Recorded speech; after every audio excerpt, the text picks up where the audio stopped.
Chagos द्वीप समूह किस महासागर में स्थित है? सबसे पहला प्रश्न तो ये बनेगा कि हम लोग राष्ट्रीय शिक्षक दिवस 5 सितंबर को मनाते हैं, किनके जन्म दिवस के अवसर पर? ये कमेंट में आप लोग बताइएगा। जय हिंद। स्टडी बसेरा की नई वीडियो में आप सभी का हार्दिक स्वागत है। चैनल पर नए तो चैनल को सब्सक्राइब कर लीजिएगा और वीडियो अगर पसंद आता है बिल्कुल लाइक और शेयर जरूर करते चलिएगा। ये अपना नंबर है, फ़ोनपे का नंबर है। अगर आप इस चैनल को ग्रो कर और मदद पहुंचाना चाहते हैं तो इस नंबर के माध्यम से, फ़ोनपे के माध्यम से आप कुछ भी आर्थिक मदद पहुंचा सकते हैं। चलिए स्टार्ट करते हैं। आज का इंपॉर्टेंट करंट अफेयर्स, बहुत ही जरूरी और इम्पोर्टेंट, सभी के सभी बहुत ही इंपॉर्टेंट करंट अफेयर्स है। पढ़कर सुनकर मजा आ जाएगा। बहुत ही इंपॉर्टेंट, बहुत अच्छी जानकारियां हैं। चलिए, सितंबर महीने का भी एमसीक्यू का, करंट अफेयर्स का एमसीक्यू के फॉर्म में वीडियो अपलोड हो चुका है। 2 दिन हो चुका है, 2 अक्टूबर को अपलोड हुआ था। आप लोग उसे नहीं देखा है तो उस वीडियो को जरूर देख लीजिएगा। बहुत ही हाई लेवल के क्वेश्चन को सेट किया गया है। चलिए स्टार्ट करते हैं आज का पहला टॉपिक। पहला टॉपिक क्या है? शास्त्रीय भाषा से संबंध है। शास्त्रीय भाषा यानी कि क्लासिकल लैंग्वेज। अभी अक्टूबर महीने में सरकार द्वारा 5 भाषाओं को शास्त्रीय भाषा का दर्जा दिया गया है। वो कौन कौन सी भाषाएं हैं? पाली, मराठी, प्राकृत, असमिया, बंगला। ये 5 भाषा, इन 5 भाषाओं को शास्त्रीय भाषा का दर्जा दिया गया है। अब टोटल शास्त्रीय भाषाएं कितनी हो गई? तो 11, टोटल 11 हो गई। यानी कि पहले से 6 थी, ये 6 हैं। तमिल, संस्कृत, कन्नड़, तेलुगु, मलयालम, उड़िया। ये 6 पहले से शास्त्रीय भाषा का दर्जा मिला हुआ था। अभी एक साथ 2024 में मराठी, पाली, प्राकृत, असमिया और बांग्ला को शास्त्रीय भाषा यानी कि क्लासिकल लैंग्वेज का दर्जा दे दिया गया है सरकार द्वारा। तो अब टोटल हो गई है 11। मराठी भाषा कहाँ बोली जाती है? तो महाराष्ट्र में। पाली भाषा का संबंध किनसे है? तो बौद्ध धर्म से है, गौतम बुद्ध से संबंध है। गौतम बुद्ध जी ने पाली भाषा में ही अपने जो उपदेश दिए थे, उन्होंने इस भाषा का उपयोग किया था। और जो त्रिपिटक लिखा हुआ है वो पाली भाषा में लिखा हुआ। गौतम बौद्ध धर्म का त्रिपिटक लिखा हुआ है तो वो पाली भाषा में लिखा हुआ है। प्राकृत भाषा का संबंध किनसे है? तो प्राकृत भाषा का संबंध महावीर स्वामी से है। महावीर स्वामी जी ने प्राकृत भाषा में यह उपदेश दिया था। तो प्रश्न एक बनता है आप लोगों के लिए, बौद्ध धर्म और जैन धर्म, दोनों धर्मों में बौद्ध धर्म ज़्यादा विस्तारित हुआ, जैन धर्म की तुलना में बौद्ध धर्म ज़्यादा फैला, क्यों? कारण क्या है? तो यह एक कारण भी है। इसे एक भी कारण माना जाता है भाषा को, क्योंकि गौतम बुद्ध ने जो अपने उपदेश दिए थे पाली भाषा में दिए थे, जो कि उस समय का आम भाषा थी, आम लोगों की भाषा थी पाली भाषा। और महावीर स्वामी ने प्राकृत भाषा का प्रयोग किया था उपदेश देने के लिए। तो इसलिए, और यह भाषा, प्राकृत भाषा, वो आम भाषा नहीं थी, आम लोगों की भाषा नहीं थी। इसलिए ये भी कारण माना जाता है कि बौद्ध धर्म ज़्यादा फैला जैन धर्म की तुलना में। ये भी एक कारण माना जाता है। असमिया भाषा की कहाँ, किस स्टेट की है? तो असम की है। बांग्ला भाषा कहाँ बोली जाती है, किस स्टेट से संबंध है? तो पश्चिम बंगाल यानी कि वेस्ट बंगाल से है। तमिल को जो राष्ट्रीय भाषा दर्ज, सबसे पहले शास्त्रीय भाषा का दर्जा किसे मिला था? तमिल भाषा को। तमिल कहाँ की भाषा है? तमिलनाडु की है। इसे 2004 में शास्त्रीय भाषा का दर्जा मिला था, 2004 में तमिल को। संस्कृत को 2005 में मिला था। कन्नड़ किस राज्य की भाषा है? कर्नाटक राज्य की भाषा है कन्नड़। और तेलुगु कहाँ की भाषा है? तेलुगु आंध्र प्रदेश और तेलंगाना की भाषा है। कन्नड़ और तेलुगु दोनों को ही 2008 में शास्त्रीय भाषा का दर्जा दिया गया था। 2008 में दोनों को, कन्नड़ और तेलुगु को। मलयालम कहाँ की भाषा है? मलयालम केरल स्टेट की भाषा है और इसे 2013 में शास्त्रीय भाषा का दर्जा दिया गया था। उड़िया कहाँ की भाषा? उड़ीसा की भाषा है और इसे 2014 में शास्त्रीय भाषा का दर्जा दिया गया था। संविधान की 8वीं अनुसूची में कितनी भाषाएं शामिल हैं? संविधान की 8वीं अनुसूची में कितनी भाषाएं शामिल है? तो 22 भाषाएं शामिल हैं। तो ध्यान रखिएगा। प्रश्न यहाँ से एक प्रश्न तो यहाँ से इंपॉर्टेंट बन सकता है। प्रश्न किस तरह से बन सकते हैं? अभी जो 5 भाषाएं को शामिल किया गया है, तो प्रश्न ये बन सकता है कि अभी हाल में या 2024 में निम्न में से किन भाषाओं को शास्त्रीय भाषा का दर्जा दिया गया है? तो ऑप्शन में क्या रह सकता है? कोंकणी, कन्नड़, बोडो, डोगरी, और उनमें से एक ऑप्शन दे देगा बंगला। यहाँ से भी एक ऑप्शन देगा ना, बंगला।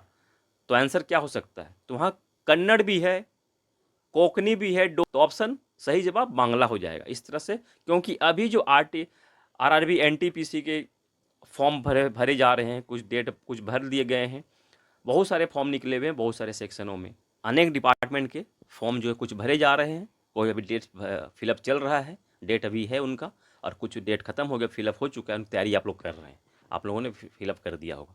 तो उस तरह के यहाँ से एक प्रश्न तो बनता है कि गौतम बुद्ध का संबंध या महावीर स्वामी का संबंध किस शास्त्रीय भाषा से था, या शास्त्रीय भाषा का दर्जा मिला हुआ है तो किस भाषा से था।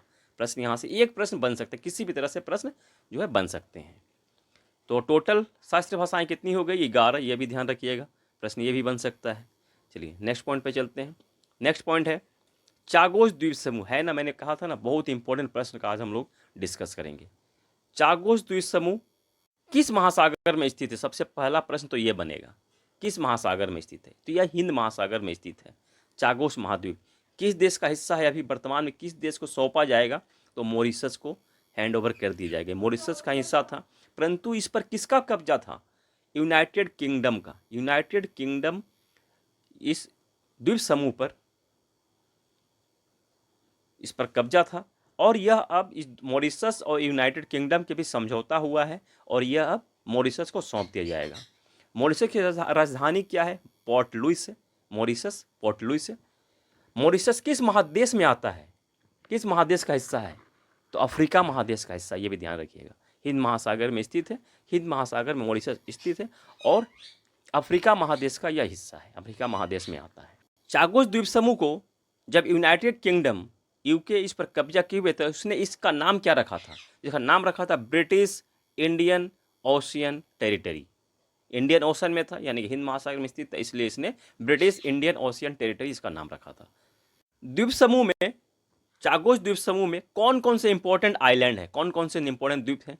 तो नाम देख लीजिए बस। सोलोमन्स, पेरोस बेनहोस, नेल्सन्स, थ्री ब्रदर्स द्वीप, ईगल द्वीप, डेंजर द्वीप। तो यहाँ से भी प्रश्न बन सकते हैं कि इनमें से कोई भी एक नाम दे दिया जाएगा और पूछा जाएगा कि यह कहाँ स्थित है, किस महासागर में स्थित है। यानी कि नेल्सन दे दिया गया, किस महासागर में स्थित है? ऑप्शन में दे दिया जाएगा अटलांटिक, हिंद महासागर, प्रशांत महासागर, चाइना सागर, अरेबियन सी, कुछ भी दे जाए, किस सागर में स्थित है या किस महासागर में स्थित है। तो ये ध्यान रख लीजिए, ये प्रश्न यहाँ से भी बन सकते हैं। ये आइलैंड है किसके, किस द्वीप समूह के? चागोस द्वीप समूह के। अब ये किसका हिस्सा बनेंगे? मॉरिशस का हिस्सा बन जाएंगे। और उसी द्वीप समूह में, चागोस द्वीप समूह में ही सबसे बड़ा जो एरिया है, द्वीप है, डिएगो गार्सिया द्वीप है। इसे अभी मॉरिशस को पर इसका हक नहीं दिया गया, इस पर इस मॉरिशस को यह सपुर्द नहीं किया गया है। डिएगो गार्सिया पर, इंपॉर्टेंट ध्यान से सुनिएगा, डिएगो गार्सिया भी इसी द्वीप समूह का हिस्सा है, चागोस द्वीप समूह का ही हिस्सा है, परंतु डिएगो गार्सिया को मॉरिशस को अभी नहीं सौंपा जा रहा है, क्योंकि यहाँ डिएगो गार्सिया पर यूएसए का और यूनाइटेड किंगडम का दोनों का संयुक्त रूप से यह मिलिट्री बेस है, सैन्य अड्डा है, यहाँ सैनिक अड्डा है डिएगो गार्सिया द्वीप पर। यूएसए ने यहाँ डिएगो गार्सिया ने इस आइलैंड पर, इस द्वीप समूह पर, द्वीप पर मिलिट्री बेस क्यों बनाया है? क्योंकि इस द्वीप पर मिलिट्री बेस रखकर यूएसए अफ्रीका और एशिया दोनों पर नज़र रखता है, यहाँ से दोनों पर कंट्रोल रखता है। एक बार मैप के माध्यम से समझने का प्रयास करते तब समझ में और भी अच्छे से आएगा। ये देखिए, ये है, इसे मैं थोड़ा जूम करता हूँ, ये है, यहाँ है मॉरिशस, ये यहाँ है, ये लोकेशन है मॉरिशस का। ये मेडागास्कर, ये जो मेडागास्कर, ये अफ्रीका महादेश है, यहाँ अपना प्यारा इंडिया है ना। ये है मॉरिशस, यहाँ छोटा सा, और ये है चागोस द्वीप समूह, यहाँ पे आइलैंड सब है, यहाँ से इतनी दूरी पर चागोस द्वीप समूह जिसके बारे में हम लोग पढ़ रहे थे। तो यहीं पे है डिएगो गार्सिया आइलैंड। तो यहाँ पर मिलिट्री बेस है यूके का और यूएसए का, दोनों का संयुक्त रूप से मिलिट्री बेस है। और यहाँ मिलिट्री बेस है वो एशिया पर भी कंट्रोल रखता है, नज़र रखता है, और अफ्रीका महादेश पर भी। एशिया यानी कि यह किस पर कंट्रोल रखना चाहता है? चाइना पर। चाइना से ही तो डर है इसे, चाइना पर यहाँ से कंट्रोल रखना चाहता है, और भी नज़दीक जाना चाहता है। आप लोग पता होगा श्रीलंका में भी अपना मिलिट्री बेस बनाना चाहता है, इस पर भी नज़र रखना चाहते हैं, मिलिट्री बेस बनाना चाहता है, ध्यान दिए हुए है। इसको और भी एक थोड़ा नज़र से समझते हैं, चागोस द्वीप समूह को थोड़ा सा और नज़दीक से देखते हैं हम लोग। ये है चागोस द्वीप समूह, इस एरिया में है, ये सारे द्वीप जो हैं चागोस द्वीप लैंड के। डिएगो गार्सिया इस जगह पे है, ये है। तो इसी जगह पे यूनाइटेड किंगडम और यूएसए का मिलिट्री बेस है। क्लियर हो गया कंप्लीट। मैप के माध्यम से भी हम लोगों ने देख लिया, तो अब आशा करता हूँ क्लियर, एक एक पॉइंट क्लियर हो गया होगा। चलिए नेक्स्ट पॉइंट पे चलते हैं। नेक्स्ट पॉइंट क्या है, चलिए नेक्स्ट पॉइंट है श्यामजी कृष्ण वर्मा। ये कौन थे? स्वतंत्रता सेनानी थे। इनकी जयंती 4 अक्टूबर को मनाई गई है। 1857 में इनका जन्म हुआ था। 4 अक्टूबर 1857 में गुजरात में इनका जन्म हुआ था। नरेंद्र मोदी जी ने 4 अक्टूबर को इनको श्रद्धांजलि अर्पित की है। 4 अक्टूबर को इनका जन्म दिवस है। 30 मार्च 1930 में इनका निधन हुआ था। 30 मार्च 1930 में इनका निधन हुआ था। ये स्वतंत्रता सेनानी थे। इन्होंने इंडिया हाउस की स्थापना लंदन में की थी 1905 में। 1905 में लंदन में इंडिया हाउस की स्थापना की थी। और इंडिया हाउस से ब्रिटेन में यानी कि भारत के बाहर क्रांतिकारी गतिविधियों को अंजाम देने के लिए इंडिया हाउस का बहुत बड़ा योगदान था। महत्वपूर्ण कार्य यहाँ से होते थे इंडिया हाउस से क्रांतिकारी गतिविधियों को प्रोत्साहित करने के लिए। तो इसलिए बहुत ही भारत के बाहर इन्होंने क्रांतिकारी को बढ़ावा देने के लिए काम किया था। बॉम्बे आर्य समाज के ये पहले अध्यक्ष थे बॉम्बे आर्य समाज के, श्यामजी कृष्ण वर्मा। श्यामजी कृष्ण वर्मा के नाम पर ही एक मेमोरियल बना हुआ है। कहाँ पे है, नाम क्या है? क्रांति तीर्थ नाम रखा गया। इसका निर्माण 1910 में किया गया था। गुजरात के मांडवी में इसका निर्माण किया गया है। चलिए नेक्स्ट पॉइंट पे चलते हैं। नेक्स्ट है लिटिल प्रेसपा। ये लिटिल प्रेसपा क्या है? लिटिल प्रेसपा एक झील है जिस पर जलवायु परिवर्तन का असर देखा जा रहा है। यह झील सूख रही है, सूख कर छोटी होती जा रही है, सूख रही है। यह कहाँ स्थित है? अल्बानिया और ग्रीस की सीमा पर स्थित है लिटिल प्रेसपा झील। चलिए नेक्स्ट पॉइंट पे चलते हैं। नेक्स्ट पॉइंट है असम के 8 उत्पादों को जीआई टैग प्रदान किया गया। चेन्नई में स्थित GI tag geographical indication registry office है, वहाँ से इसे जीआई टैग प्रदान किया गया है। असम के 8 उत्पादों को, ये जो 8 उत्पाद है सभी का संबंध असम के बोडो समुदाय से संबंधित है। किस समुदाय से संबंधित, ये भी प्रश्न बन सकता है। तो असम के बोडो समुदाय और प्रथाओं से संबंधित है। तो ऊपर में ये 3 देख रही है, ये तीनों क्या है? तो चावल से बनी हुई बियर है, यानी कि चावल से बनी हुई पेय पदार्थ है।